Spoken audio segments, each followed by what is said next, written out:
আলহামদুলিল্লাহি রাব্বিল আলামিন ওয়াসসালাতু ওয়াসসালামু আলা খাতামিল আম্বিয়াই ওয়াল মুরসালিন আম্মা বা'দু ফাআউযু বিল্লাহি মিনাশ শাইতানির রাজিম বিসমিল্লাহির রহমানির রহিম আসসালাতু ওয়াসসালামু আলাইকা ইয়া রাসূলুল্লাহ ওয়া আলা আলিকা ওয়া আসহাবিকা ইয়া হাবিবাল্লাহ আসসালাতু ওয়াসসালামু আলাইকা ইয়া নবিয়াল্লাহ ওয়া আলা আলিকা ওয়া আসহাবিকা ইয়া নূরাল্লাহ। মাদানী চ্যানেলের দর্শকবৃন্দ, উপস্থিত হয়েছে রমজানের এই রহমতপূর্ণ সময়ে একটি গুরুত্বপূর্ণ অনুষ্ঠান নিয়ে। দেশে প্রবাসে যারা যেখান থেকে আমাদের এই অনুষ্ঠান দেখছেন সবাইকে জানাই আন্তরিক শুভেচ্ছা, স্বাগত। প্রিয় দর্শক, এই অনুষ্ঠানে আমরা মহান আল্লাহ করিম আহকামুল হাকিমিনের পবিত্র কালামুল্লাহ শরীফ হতে এমন এমন আয়াত, তার অনুবাদ, তার তর্জমা, তার ব্যাখ্যা শ্রবণ করি যেটাতে মহান আল্লাহ পাক জাল্লাওয়ালা সমগ্র মানব জাতিকে সম্বোধন করেছেন। তাই আসুন আজকে আমরা যে আয়াত শুনব, সেই আয়াত শোনার পূর্বে বরকতের জন্য আখরি নবী মুহাম্মদ আরবি সাল্লাল্লাহু আলাইহি ওয়াসাল্লামের প্রতি দুরূদ শরীফ পাঠ করার একটি ফজিলত শ্রবণ করে নেই। হযরতে সৈয়দনা আবুল মুজাফফর মোহাম্মদ বিন আবদুল্লাহ খাইয়াম সমরকন্দি রহমতুল্লাহ তাআলা আলাইহি বলেন, আমি একদিন পথ হারিয়ে ফেলি। হঠাৎ এক ভদ্র লোককে দেখতে পাই। অতঃপর তিনি বললেন, আমার সাথে চলো। আমি তার সঙ্গ নিলাম।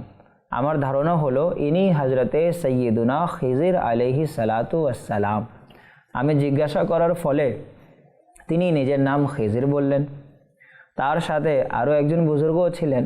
আমি তার নামও জানতে চাইলাম। সুবহানাল্লাহ। তখন তিনি বললেন, ইনি হচ্ছেন ইলিয়াস আলাইহিস সালাম। আমি আরজ করলাম, আল্লাহ পাক আপনাদের ওপর দয়া করুন। আপনারা উভয়ে কি প্রিয় নবী সাল্লাল্লাহু আলাইহি ওয়াসাল্লামের সাক্ষাৎ লাভ করেছেন? আপনারা কি নবীজিকে দেখেছেন? তারা বললেন, হ্যাঁ। আমি আরজ করলাম, হুজুর সাল্লাল্লাহু আলাইহি ওয়াসাল্লামা থেকে শুনেছেন এমন কোনো ইরশাদ বাণী বলুন যাতে আমি আপনাদের সনদে বর্ণনা করতে পারি। তারা বললেন, আমরা আল্লাহ পাকের আখরি রাসূল সাল্লাল্লাহু আলাইহি ওয়াসাল্লামকে এটা ইরশাদ করতে শুনেছি, যে ব্যক্তি আমার উপর দুরূদ শরীফ পাঠ করে তার অন্তরকে মুনাফিকি থেকে এমনভাবে পবিত্র করে দেয়া হয় যেভাবে পানি দ্বারা কাপড় পবিত্র করা হয়। সুবহানাল্লাহ। তাছাড়া যে ব্যক্তি সাল্লাল্লাহু আলা মুহাম্মদ পাঠ করে সে নিজের ওপর রহমতের 70টি দরজা খুলে নেয়। সুবহানাল্লাহ, সুবহানাল্লাহি ওয়া বিহামদিহি, সুবহানাল্লাহিল আযীম। প্রিয় দর্শক, সাল্লাল্লাহু আলা মুহাম্মদ যে উম্মতি পাঠ করবে, মহান আল্লাহ পাক তার উপর রহমতের 70টি দরজা খুলে দিবেন। তাই আসুন রহমতের দরজা পাওয়ার জন্যে, আল্লাহ পাকের রহমত লাভ করার জন্যে আখরি নবী সাল্লাল্লাহু আলাইহি ওয়াসাল্লামের উপর অধিক পরিমাণে, যেহেতু রমজান মাস চলমান, অধিক পরিমাণে দুরুদ ও সালাম পাঠ করতে মগ্ন হয়ে যান। সাল্লু আলাল হাবিব সাল্লাল্লাহু তাআলা আলা মুহাম্মদ সাল্লাল্লাহু আলাইহি ওয়াসাল্লাম। মাদানী চ্যানেলের দর্শকবৃন্দ, গত এপিসোডে আমরা সূরা নিসার প্রথম নম্বর আয়াতের কিছু অংশ তেলাওয়াত করেছিলাম, ব্যাখ্যা শুনেছিলাম, কিছুটা বাকি ছিল। আসুন আজকে আমরা সেই বাকি অংশের তর্জমা ব্যাখ্যা শোনার সৌভাগ্য লাভ করব।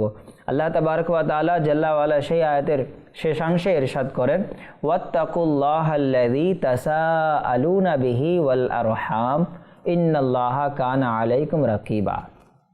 প্রিয় দর্শক, মহান আল্লাহ পাক ইরশাদ করেন, আল্লাহকে ভয় করো যার নাম নিয়ে তোমরা প্রার্থনা করো এবং আত্মীয়তার প্রতি সজাগ দৃষ্টি রাখো, নিশ্চয়ই আল্লাহ তাআলা সর্বদা তোমাদেরকে দেখছেন। প্রিয় দর্শক মণ্ডলী, এই আয়াত ওয়াত্তাকুল্লাহাল্লাযী তাসাআলুনা বিহি ওয়াল আরহাম, আত্মীয়তার প্রতি সজাগ দৃষ্টি রাখার আমাদেরকে হুকুম করা হয়েছে। কোরবান যান, এই আত্মীয়তার প্রতি সজাগ দৃষ্টি রাখা অর্থাৎ আত্মীয়তা ছিন্ন না করে আত্মীয়তার সম্পর্ক বজায় রাখার হুকুম মহান আল্লাহ করিম আহকামুল হাকিমিন আমাদেরকে ইরশাদ করেছেন। সুতরাং আজ বর্তমানে আমরা আত্মীয়তার সম্পর্ক ছিন্ন করে দেই। আপনারা কি জানেন আত্মীয়তার সম্পর্ক বজায় রাখার কি ফজিলত মহান আল্লাহ পাক জাল্লা ওয়া আলা ইরশাদ করেছেন, তার হাবিব বর্ণনা করেছেন? জি প্রিয় দর্শক মণ্ডলী, কোরআনে পাকে আপনি দেখুন আল্লাহ পাক জায়গায় জায়গায় ইরশাদ করেছেন, ওয়াবিল ওয়ালিদাইনি ইহসানা ওয়া যিল কুরবা।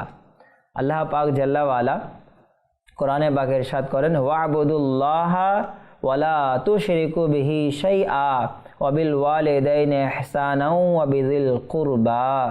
আল্লাহ পাকের ইবাদত করো, তার সাথে কাউকে শরীক করো না, এবং পিতামাতার সাথে সদ্ব্যবহার করো, আর আত্মীয় স্বজনদের সাথে সদ্ব্যবহার করো। জায়গায় জায়গায় মহান আল্লাহ পাক ইরশাদ করেছেন ওয়াবিল ওয়ালিদাইনি ইহসানা ওয়া যিল কুরবা ওয়া বিযিল কুরবা। কোথাও বা দিয়ে, কোথাও বা ছাড়া মহান আল্লাহ পাক জাল্লা ওয়ালা জায়গায় জায়গায় যেখানে বাবা মার আলোচনা করেছেন সেখানে আল্লাহ পাক আত্মীয়তার সাথেও ইহসান, আত্মীয়তার সাথেও সদাচরণ করার আল্লাহ পাক হুকুম দিয়েছেন। দেখুন এই আয়াতে কারিমা আল্লাহ পাক প্রথমে নিজের ইবাদত করার আদেশ দিলেন, ইবাদতের পরে কি করার আদেশ দিলেন, কি করার হুকুম দিলেন? ওয়াবিল ওয়ালিদাইনি ইহসানা, পিতামাতার সাথে সদ্ব্যবহার করা। আচ্ছা, আত্মীয়তার মাঝে সবচাইতে নিকট আত্মীয় হচ্ছে মা বাবা।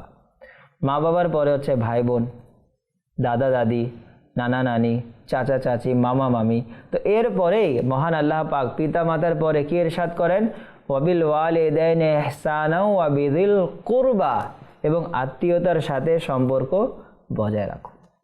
তো প্রিয় দর্শক মণ্ডলী, কোরআনে পাকে আত্মীয়তার সম্পর্ক বজায় রাখার হুকুম রয়েছে। আমরা কি করি? আত্মীয়তার সম্পর্ক ছিন্ন করে দেই।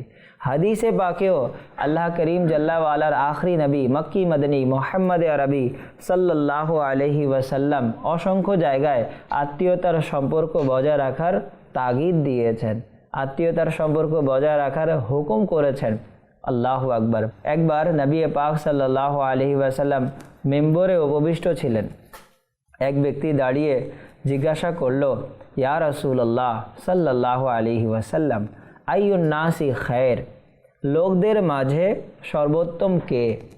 আখরি নবী সাল্লাল্লাহু আলাইহি ওয়াসাল্লাম ইরশাদ করেন, খায়রুন নাসি আকরাউহুম ওয়া আতকাহুম ওয়া আমারুহুম বিল মারুফ ওয়া আনহাহুম আনিল মুনকার ওয়া আওসালুহুম লিররাহিমি। আল্লাহু আকবার। প্রিয় দর্শক, চারটি বিষয়ের ব্যাপারে নবী পাক আলাইহিস সালাতু ওয়াস সালাম আলোচনা করেছেন। খায়রুন নাস, লোকদের মাঝে সর্বোত্তম কে? আকরাউহুম, অধিক পরিমাণে কোরআনে পাকের তিলাওয়াতকারী হচ্ছে সর্বোত্তম ব্যক্তি। সুবহানাল্লাহ। দ্বিতীয় নাম্বার, ওয়াতাকাহুম, বেশি পরিমাণে পরহেজগারিতা, খোদা ভীরু, আল্লাহ পাককে ভয় করা। আল্লাহ পাককে ভয় করা হচ্ছে উত্তম ব্যক্তির বৈশিষ্ট্য। তিন নম্বরে নবী পাক আলাইহিস সালাতু ওয়াস সালাম ইরশাদ করেন, ওয়া আমারুহুম বিল মারুফ ওয়া আনহাহুম আনিল মুনকার, সৎ কাজের আদেশ, অসৎ কাজ হতে বাধা প্রদান করা হচ্ছে উত্তম ব্যক্তির বৈশিষ্ট্য। চতুর্থ নম্বরে প্রিয় নবী কি বলেন? ওয়া আওসালুহুম লিররাহিমি, এবং আত্মীয়তার সাথে সদাচরণ করা, আত্মীয়তার সাথে সম্পর্ক বজায় রাখা, আত্মীয় স্বজনদের সাথে সম্পর্ক ছিন্ন না করা, এরা হচ্ছে সর্বোত্তম ব্যক্তি। সুবহানাল্লাহ, সুবহানাল্লাহ। প্রিয় দর্শক মণ্ডলী, আল্লাহ পাকের আখরি নবী মক্কি মদনী মুহাম্মদ আরবি সাল্লাল্লাহু তাআলা আলাইহি ওয়াসাল্লাম আত্মীয়তার সম্পর্ক বজায় রাখার জন্য বলেছেন। কোরআনে পাকে আল্লাহ তাবারক ওয়া তাআলা আত্মীয়তার সম্পর্ক বজায় রাখার জন্য বলেছেন। প্রিয় নবী সাল্লাল্লাহু আলাইহি ওয়াসাল্লাম ইরশাদ করেন, যার এটা পছন্দ যে তার হায়াত ও রিজিক বৃদ্ধি করে দেয়া হোক, কার পছন্দ নেই আমার হায়াত বেড়ে যাক, কার ইচ্ছা নেই আমার রিজিকে আল্লাহ পাক বরকত দান করুক। দুনিয়াতে এমন কোনো লোক নেই যারা বেশি দিন থাকতে চায় না। দুনিয়াতে এমন কোনো লোক নেই যারা চায় না যে আমার রিজিকে বরকত না হোক, এমন কোনো লোক নেই। সবাই চায় আল্লাহ পাক আমার হায়াত বাড়িয়ে দিক, সবাই চায় আল্লাহ পাক আমার রিজিকে বরকত দান করুক। শুনুন, রিজিকে বরকত চাচ্ছেন, হায়াতে বরকত চাচ্ছেন, আখরি নবী আলাইহিস সালাতু ওয়াস সালাম বলেন, যার এটা পছন্দ যে তার হায়াত ও রিজিক বৃদ্ধি করে দেওয়া হোক, তবে তার উচিত হচ্ছে নিজের পিতামাতার সাথে সৎ ব্যবহার করা আর আত্মীয় স্বজনদের সাথে সুসম্পর্ক বজায় রাখা। সুবহানাল্লাহ। প্রিয় দর্শক মণ্ডলী, প্রিয় নবী সাল্লাল্লাহু আলাইহি ওয়াসাল্লাম বলেন, যে আল্লাহ এবং কিয়ামতের উপর ঈমান রাখে তার উচিত যেন আত্মীয়তার সম্পর্ক বজায় রাখে। কিয়ামতের দিন আল্লাহ তাবারক ওয়া তাআলার আরশের ছায়া ব্যতীত কোনো ছায়া থাকবে না। 3 প্রকারের ব্যক্তি ওই আরশের ছায়া লাভ করবে। তার মধ্যে এক প্রকার হলো আত্মীয়তার সম্পর্ক রক্ষাকারী। সুবহানাল্লাহ। দেখুন প্রিয় দর্শক মণ্ডলী, আত্মীয়তার সম্পর্ক রক্ষাকারীর ব্যাপারে আল্লাহ পাক জাল্লা ওয়ালা কি ইরশাদ করছেন যে আল্লাহ কিয়ামতের দিন যে সূর্য মাথার উপরে টকবক করবে, ওই সময় রহমতের ছায়া কে পাবে?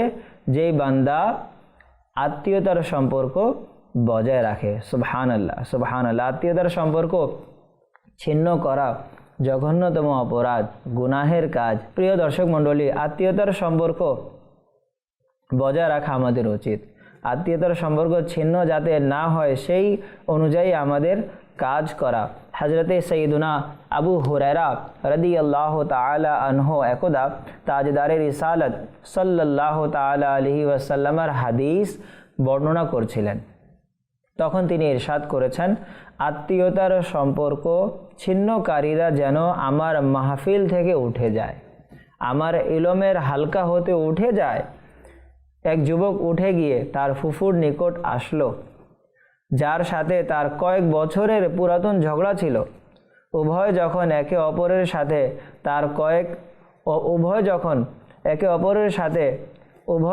একে অপরের উপর সন্তুষ্ট হয়ে গেল, তখন ফুফু ওই যুবককে বললেন, তুমি গিয়ে এর কারণ জিজ্ঞাসা করবে যে শেষ পর্যন্ত এরূপ কেন হলো। সাইয়েদনা আবু হুরায়রা রাদিয়াল্লাহু তাআলা আনহুর এই ঘোষণার হিকমত কি, কেন তিনি বললেন? যুবকটি উপস্থিত হয়ে যখন জিজ্ঞাসা করলো, হযরতে সাইয়েদনা আবু হুরায়রা রাদিয়াল্লাহু তাআলা আনহু বললেন, আমি নবী পাক সাল্লাল্লাহু আলাইহি ওয়াসাল্লামের কাছ থেকে এরূপ শুনেছি যে সম্প্রদায়ের মাঝে আত্মীয়তার সম্পর্ক ছিন্নকারী বিদ্যমান থাকে, সে সম্প্রদায়ের উপর মহান আল্লাহ পাকের রহমত নাজিল হয় না। আল্লাহ আল্লাহ আল্লাহ আল্লাহ। প্রিয় দর্শক, আল্লাহ পাকের রহমত থেকে বঞ্চিত কারা? যারা আত্মীয়তার সম্পর্ক ছিন্ন করে বেড়ায়। আজ বান্দা যখন গরিব থাকে, বান্দা যখন নিঃস্ব থাকে, বান্দা যখন গরিব হয়, বান্দা যখন নিঃস্ব হয়, বান্দা যখন অভাবী হয়, বান্দা যখন দুঃখ হয়, তখন ঠিকই আত্মীয়তার সম্পর্ক বজায় রাখে। কিন্তু যখনই বান্দার কাছে কোনো টাকা চলে আসলো, ভালো চাকরি পেয়ে গেল, ভালো খাবার খাচ্ছে, দালান হয়ে গেল, বিল্ডিং ভবন নির্মাণ করে নিল, তখন আর আত্মীয় স্বজন তার স্মরণ আসে না। তখন বন্ধু বান্ধব তার সবচাইতে প্রিয়। আমরা আত্মীয় স্বজনদেরকে ভুলে যাই না। প্রিয় ভাই, আমাদের আত্মীয় স্বজন হচ্ছে আমাদের মেন। আমাদের আত্মীয় স্বজনের সাথে আমাদেরকে সম্পর্ক বজায় রাখতে হবে। কিন্তু বর্তমানে আমরা বাহিরের লোকদের সাথে সম্পর্ক বজায় রাখি। কোনো অনুষ্ঠান আমাদের ঘরে, আমাদের ফ্যামিলিতে হলে আমরা বাহিরের লোকদেরকে প্রমোট করি, কিন্তু আমাদের আত্মীয় স্বজনদেরকে আমরা ছেড়ে দেই। কেন? উনি গরিব, ওনার কোনো সম্মান নেই, আমরা ছেড়ে দেই। এরকম কখনো করবেন না। প্রিয় দর্শক, আত্মীয়তার সম্পর্ক বজায় রাখুন। নবী পাক সাল্লাল্লাহু আলাইহি ওয়াসাল্লাম ইরশাদ করেছেন যে আল্লাহ পাকের জন্যে বিনয়ী হবে, আল্লাহ পাক তাকে উচ্চ মর্যাদা দান করবে। মান তাওয়াজা লিল্লাহি রাফাআহুল্লাহ। যে আল্লাহ পাকের জন্যে বিনয়ী হবে, আল্লাহ পাক তাকে সুউচ্চ মর্যাদা দান করবে। আজ আমি কোনো কিছু হয়ে গেলাম, আমি কোনো আসনে অধিষ্ঠিত হয়ে গেলাম, আমার ঘরের লোক আমি ছোট মনে করি, আমরা আমাদের এলাকার মুরব্বীদেরকে আমরা ছোট মনে করি, আমরা আমাদের আত্মীয় স্বজনদেরকে পাত্তাই দেই না। এরকম কখনো করিয়েন না। আপনি সদা সর্বদা বিনয়ী থাকেন।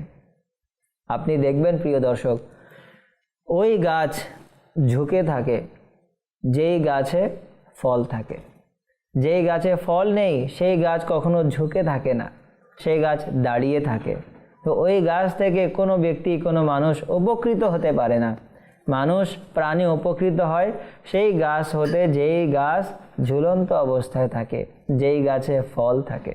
তো প্রিয় দর্শক, আল্লাহ তাবারক ওয়া তাআলা আপনাকে কোনো মাকাম মর্যাদা দান করেছেন, বিনয়ী হয়ে যান, বিনয়ী হন, আল্লাহ পাক আপনার মর্যাদাকে বৃদ্ধি করে দেবে। তো প্রিয় দর্শক মণ্ডলী, আমরা শুনছিলাম আত্মীয়তার সম্পর্ক বজায় রাখবো ইনশাআল্লাহুল করিম আল্লাহ তাবারক ওয়া তাআলা জাল্লা ওয়া আলা আমাদেরকে আত্মীয়তার সম্পর্ক বজায় রাখার তৌফিক দান করুক, আমিন। আসুন উম্মুল মুমিনিন হযরত সাইয়্যিদুনা যায়েনব রাদিয়াল্লাহু তাআলা আনহার ব্যাপারে আপনাকে একটি খুবই উত্তম আখলাক চরিত্রের ব্যাপারে শোনাই। উম্মুল মুমিনিন হযরত সাইয়্যিদাতুনা আম্মাজান আয়েশা সিদ্দিকা রাদিয়াল্লাহু তাআলা আনহা বলেন, আমি হযরত সাইয়্যিদুনা যায়েনব রাদিয়াল্লাহু তাআলা আনহার চাইতে বেশি দ্বীনদার, বেশি পরহেজগার, বেশি সত্যবাদী, বেশি আত্মীয়তার সম্পর্ক রক্ষাকারী এবং বেশি সাদাকা প্রদানকারী কোনো মহিলা দেখিনি। সুবহানাল্লাহ, সুবহানাল্লাহ। প্রিয় দর্শক, আল্লাহ তাবারক ওয়া তাআলা জাল্লা ওয়া আলা কোরআনে পাকে ইরশাদ করেন, ওয়াত্তাকুল্লাহাল্লাযী তাসাআলুনা বিহি ওয়াল আরহাম, যে আল্লাহ পাককে ভয় করো এবং আত্মীয়তার প্রতি সজাগ দৃষ্টি রাখো। আজ আমরা যদি কারো জাকাত বের হয়, যদি কারো নফল সাদকা বের হয়, আমরা বাইরের লোকদেরকে দিয়ে দেই, আমরা আত্মীয়দের মধ্যে দেই না। আত্মীয়দের মধ্যে দিলেও আমরা তাদেরকে দেই যারা আমাকে প্রমোট করে, যারা আমাকে সম্মান দেয়, সে হচ্ছে আমার প্রিয়। প্রিয় দর্শক, আপনি কি জানেন উত্তম সাদকা কোনটি? গরিবকে দেয়া, নিঃস্বকে দেয়া, দুঃখী ব্যক্তিদেরকে দেয়া, আত্মীয় স্বজনদেরকে দেয়া। কাকে দেয়া সর্বোত্তম সাদকা? নবী পাক সাল্লাল্লাহু আলাইহি ওয়াসাল্লাম ইরশাদ করেন, ইন্না আফদালাস সাদাকাতি সাদাকা আলা যির রাহিমিল কাশিহ। প্রিয় নবীজি বলেন, নিশ্চয়ই উত্তম সাদাকা তাই যা শত্রুতা গোপনকারী আত্মীয় স্বজনকে দেয়া হয়ে থাকে। সুবহানাল্লাহ। সাদকা কাকে দিবেন? উত্তম সাদকা কোনটি? যেই আত্মীয় স্বজন হচ্ছে আমাদের শত্রু, যার সাথে আমাদের বনে না, যার সাথে আমাদের সম্পর্ক ছিন্ন, তাদেরকে দেয়া হচ্ছে সর্বোত্তম সাদকা। কিন্তু আমরা কি করি? যার সাথে আমাদের কথাবার্তা নেই, যে আত্মীয় স্বজনদের সাথে আমাদের মেলে না, আমরা তাদেরকে পাত্তাই দেই না। অথচ নবী পাক আলাইহিস সালাম কি বলেন? যে তোমার সাথে শত্রুতা পোষণ করে এরকম আত্মীয়, তোমার সাথে সম্পর্ক ছিন্ন করে এরকম আত্মীয়দেরকে দেয়া হচ্ছে উত্তম সাদকা। আল্লাহ পাক আমাদেরকে বোঝার তৌফিক দান করুক। প্রিয় দর্শক, আসুন, সময় হয়েছে আমাদের এই অনুষ্ঠানে একটি সেগমেন্ট অন্তর্ভুক্ত করার, যার নাম হচ্ছে কাসাসুল কোরআন। সাল্লু আলাল হাবিব সাল্লাল্লাহু তাআলা আলা মুহাম্মদ সাল্লাল্লাহু আলাইহি ওয়াসাল্লাম।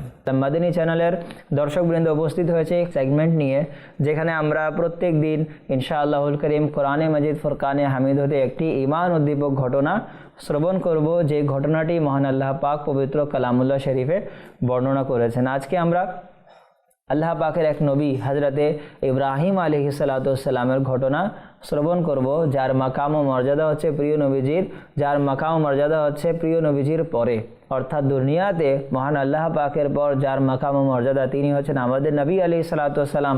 আমাদের নবীর পর যার মাকাম ও মর্যাদা সর্বোচ্চ, তিনি হচ্ছেন ইব্রাহিম আলাইহিস সালাম। তো কোরআনের ঘটনা ইব্রাহিম আলাইহিস সালামের আজকে আমরা ইনশাআল্লাহ শ্রবণ করব।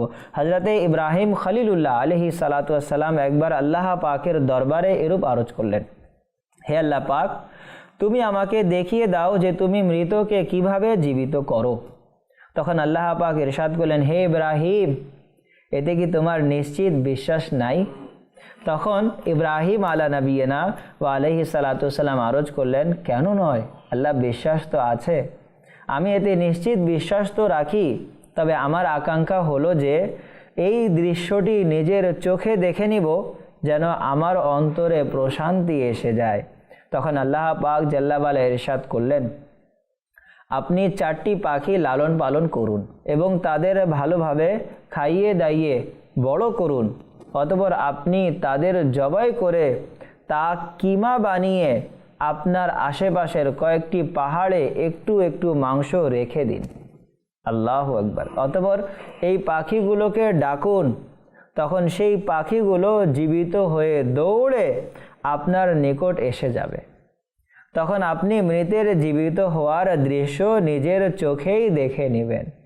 মহান আল্লাহ পাক এই বাণী হযরত ইব্রাহিম আলাইহিস সালামকে ইরশাদ করলেন। সুতরাং আল্লাহ পাকের নবী হযরত সাইয়্যিদুনা ইব্রাহিম আলা নবিয়িনা ওয়া আলাইহিস সালাম একটি মোরগ, একটি কবুতর, একটি ঈগল এবং একটি ময়ূর তিনি নিলেন। এই 4টি পাখি লালন পালন করতে লাগলেন। একটি নির্দিষ্ট সময় পর্যন্ত এই 4টি পাখিকে খাইয়ে দাইয়ে লালন পালন করে বড় করে নিলেন। অতঃপর এই 4টি পাখিকে জবাই করে এদের মাথাগুলো নিজের কাছে রেখে দিলেন এবং এই 4টির কিমা টুকরো টুকরো করে 4টির কিমা বানিয়ে কিছু কিছু মাংস আশেপাশের পাহাড়ে রেখে দিলেন এবং দূরে দাঁড়িয়ে পাখিগুলোর নাম ধরে ডাকলেন যে ইয়া আইয়ুহাদ্দিক, হে মোরগ, ইয়া আইয়াতুহাল হামামা, হে কবুতর, ইয়া আইয়ুহান নাসর, হে ঈগল, ইয়া আইয়ুহাত তাউস, হে ময়ূর। তার ডাক শুনে পাহাড় থেকে মাংসের কিমাগুলো উড়তে শুরু করলো এবং প্রত্যেক পাখির রক্ত, মাংস, হাড়, ডানা আলাদা হয়ে 4টি পাখি প্রস্তুত হয়ে গেল এবং নিজ নিজ মাথার সাথে জুড়ে ডানা ঝাড়তে লাগলো আর আপন আপন ডাক ডাকতে লাগলো। হজরতে সৈয়দুনা ইব্রাহিম আলাইহিস সালাম নিজ চোখে মৃতদের জীবিত হওয়ার দৃশ্য দেখে নিলেন আর তার অন্তরে প্রশান্তি অর্জিত হলো। সুবহানাল্লাহ। প্রিয় দর্শক, এই ঘটনার আলোচনা মহান আল্লাহ পাক কোরআনুল কারীমের সূরা বাকারায় এভাবে বর্ণনা করেন, ওয়া ইয ক্বালা ইব্রাহিম রাব্বি আরিনি কাইফা তুহয়িল মাউতা। আর যখন আরজ করলেন ইব্রাহিম, হে আমার প্রতিপালক, আমাকে দেখিয়ে দাও তুমি কিভাবে মৃতকে জীবিত করবে। ক্বালা আওয়ালাম তুমিন, মহান আল্লাহ পাক ইরশাদ করলেন, তোমার কি নিশ্চিত বিশ্বাস নেই? ক্বালা বালা ওয়ালাকিন লিয়াতমাইন্না কলবি। ইব্রাহিম আলাইহিস সালাম আরজ করলেন, নিশ্চিত বিশ্বাস কেন থাকবে না, কিন্তু আমি চাই যে আমার অন্তরে প্রশান্তি এসে যাক। আল্লাহু আকবার। ক্বালা ফাখুয আরবাআতাম মিনাত তায়রি ফাসুরহুন্না ইলাইকা সুম্মা জাআল আলা কুল্লি জাবালিন মিনহুন্না জুযআন সুম্মা দউহুন্না ইয়াতিনাকা সা'য়া ওয়া'লাম আন্নাল্লাহা আজিজুন হাকীম। ইরশাদ করলেন, তবে আচ্ছা 4টি পাখি নিয়ে তোমার সাথে নেড়ে চেড়ে নাও, অতঃপর সেগুলোর এক এক খণ্ড প্রতিটি পাহাড়ের উপর রেখে দাও, অতঃপর সেগুলোকে আহ্বান করো, সেগুলো তোমার নিকট চলে আসবে নিজ পায়ে দৌড়াতে দৌড়াতে। এবং জেনে রেখো যে আল্লাহ পরাক্রমশালী, প্রজ্ঞাময়। সুবহানাল্লাহ। প্রিয় দর্শক, যখন ইব্রাহিম আলাইহিস সালাম সেই অনুযায়ী কাজ করলেন, দেখতেই না দেখতে সেই 4টি পাখি উড়ে ইব্রাহিম আলাইহিসসালামের কাছে এসে আপন ডাক ডাকতে লাগলো। সুবহানাল্লাহ। এটি ছিল মহান আল্লাহ পাকের নিদর্শন। তো এই ঘটনা থেকে আমরা কি শিখতে পারি? প্রিয় দর্শক, 4টি পাখিকে কিমা বানিয়ে হযরত ইব্রাহিম আলাইহিসসালাম পাহাড়ের ওপর রেখে দিয়েছিলেন। অতঃপর আল্লাহ পাকের আদেশ হলো সুম্মা দুহুন্না, এই মৃত পাখিদের ডাকুন। সুতরাং ইব্রাহিম আলাইহিসসালাম এই 4টি পাখির নাম ধরে ডাকলেন আর এতে এই মাসআলাটি প্রমাণিত হয়ে গেল যে মৃতদের ডাকা শিরিক নয়।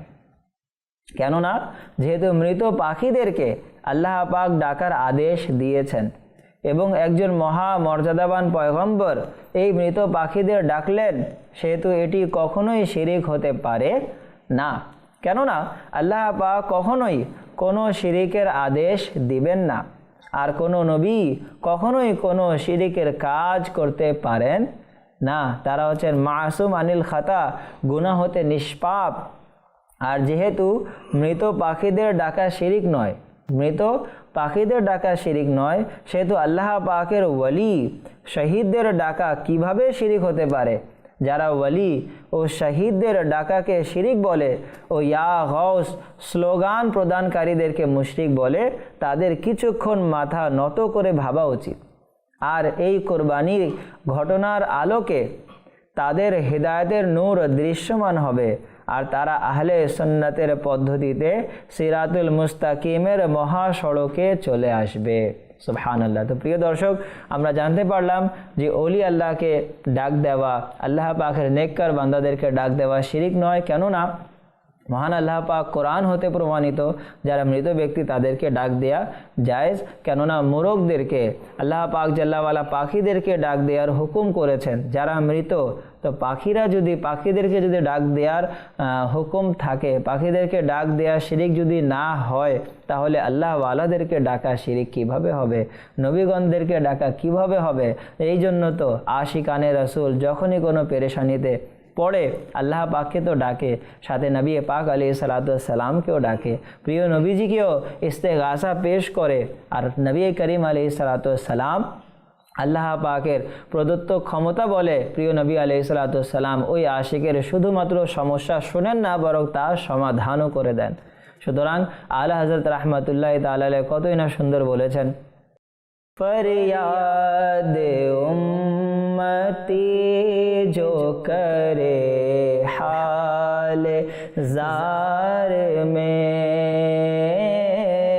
फरियाद उम्मती जो करे हाल जार में,